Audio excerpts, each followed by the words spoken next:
Just when we thought that Mackenzie Shirilla was a piece of work, Netflix was like, hold my beer, and introduced us to Taylor Parker. So I want to talk about Taylor Parker from this recent Netflix documentary, the Maternal Instinct documentary. I think I'm going to start doing like this new series called like Beyond the Documentary, because one thing about me is when I watch a good documentary, I like to go do a bunch of digging, and I like to do deep dives and figure out what the documentary didn't cover. I want to talk about what was left out, especially pertaining to her relationship she was in before Wade. So she got with this guy, and when she got with this guy before Wade, she had a little girl, and after she ended up getting married to this guy, they ended up having a son, and she ended up having her tubes tied. And this is a type of sterilization that is meant to be permanent, but there's ways for you to go back and have it undone if you want to.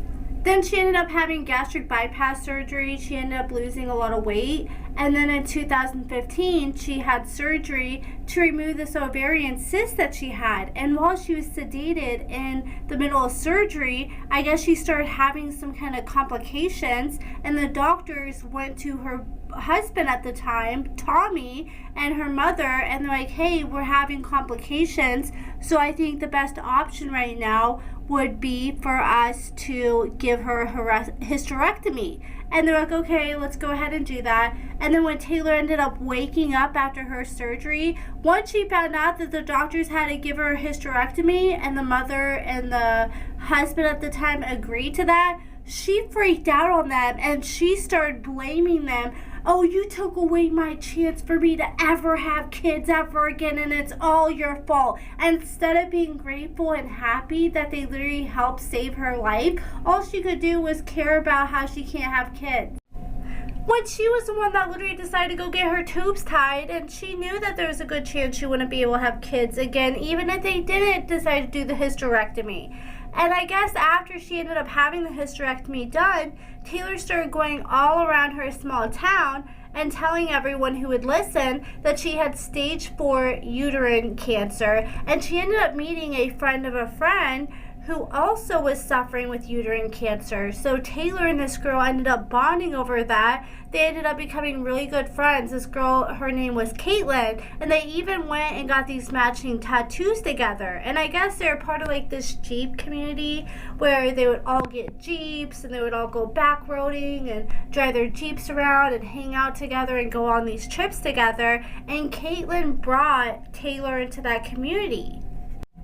Caitlin said when she first became friends with Taylor, Taylor would constantly complain and accuse her husband Tommy of being physically and verbally abusive towards her. And she said at the time she would take everything Taylor said as gospel because she had no reason to doubt her. And she sometimes would be like, I really don't notice any symptoms when it comes to Taylor and her multiple sclerosis that she claimed she had. But she said one of her biggest pet peeves for her was the fact that people would be like, oh, I don't believe you have multiple sclerosis because you seem perfectly healthy. So Caitlin said, I don't want to be that person that subjects that kind of assumption on someone else. Who am I to say she doesn't have it? So she just took Taylor's word for it. Caitlin started inviting her friend Taylor to these different Jeep club events. They would have this little group called the Pirates Off-Road Nation, and she invited Taylor to one of their rides, and she liked it so much that she and Tommy bought a Jeep and joined the club. Taylor's husband Tommy was so excited that he was going to have something he could do in his free time with his wife and a way to make new friends, but it quickly did not become that. It ended up becoming Taylor's passion project, and she just ended up pushing him out of the way, even though he bought a Jeep specifically for this club. So they'd have their Jeep clubs on the weekends, and Taylor would be like, well, I need somebody to watch the kids for me. So she would make her husband Tommy stay at home with the kids during the weekend while she would go on all these different events. And on these events, she would have multiple different affairs with different men while she was married to Tommy, according to Caitlin. At first, Caitlin said she kind of turned a blind eye to it because she's like, well, if she's going through all this physical and verbal abuse like she claims, who am I to judge or get involved he's treating her like this, I mean, maybe she's warranted for wanting to go out and have fun. But then after a while, she's like, no, this is getting kind of crazy, because it got to the point where she would go to these Jeep events and she would literally hop from one tent to the other, sleeping with different members of the Jeep. It seemed like most people are coming to these events to ride their Jeeps, but it seemed like Taylor was just trying to come ride all the single Jeep owners. And I guess apparently she was known for just jumping around from tent to tent, being a little floozy at these events. One night she had hooked up with multiple people one night, and at another event she ended up hooking up with a married member, and I guess his wife ended up catching them together. And then there was another event where Tommy and the kids and her mother couldn't get in touch with Taylor, and he felt like something was off, so he ended up pulling up on Taylor, and he ended up catching her in the truck, being intimate with another man in the truck with her kids. And Caitlyn was starting to second guess if Tommy was really this big bad husband that Taylor was portraying. So Caitlyn and her husband decided to befriend Tommy, and they said he was a really nice, sweet, genuine guy, and he was like the very opposite of what Taylor was claiming he was. And she would come and show off all these bruises that she claimed that Tommy was giving her, but she said to her it felt like these were self-inflicted wounds that Taylor was giving herself for attention. And then I guess every single time Caitlyn would go to a doctor's appointment for her multiple sclerosis, Taylor wanted to go to every single doctor's appointment, and she would want copies of her paperwork, and it was like literally Taylor was treating Caitlyn like she was her doctor, and she wanted all the tea, and I think she was trying to do that so she could take all the information that Caitlyn was learning and use that to apply to her life, so she can try to convince people even more that she has this multiple sclerosis diagnosis that she never had.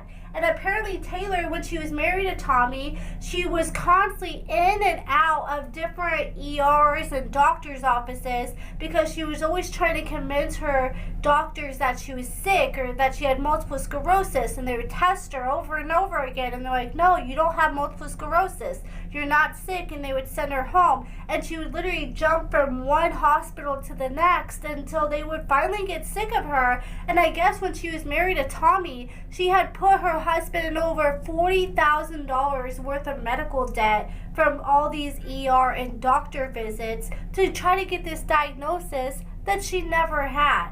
I think at the end, she was one of those, like, you know, you have Munchausen by proxy. You know, you have mothers that want to make their children seem sick for attention, and then you just have people who just want to make themselves seem sick for attention, and that's kind of what it's giving. And I think, you know, people like Taylor, they want to find things to make them look like a victim as much as possible, so when they do other people dirty, they think it's going to minimize what they did to other people because, oh, look at me, I'm going through it too.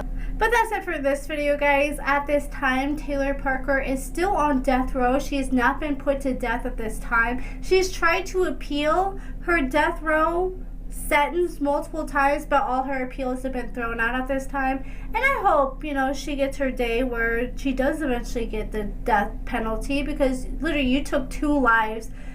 The most fair thing in this situation is to at least give yours. But that's it for this video, guys. There's also a lot more that wasn't in the documentary they didn't talk about. So if you want to hear more on this whole situation, let me know in the comments below and I'll cover it in another video. But let me know what you guys thought about this documentary and everything we talked about in this video in the comments below. And thank you so much for watching.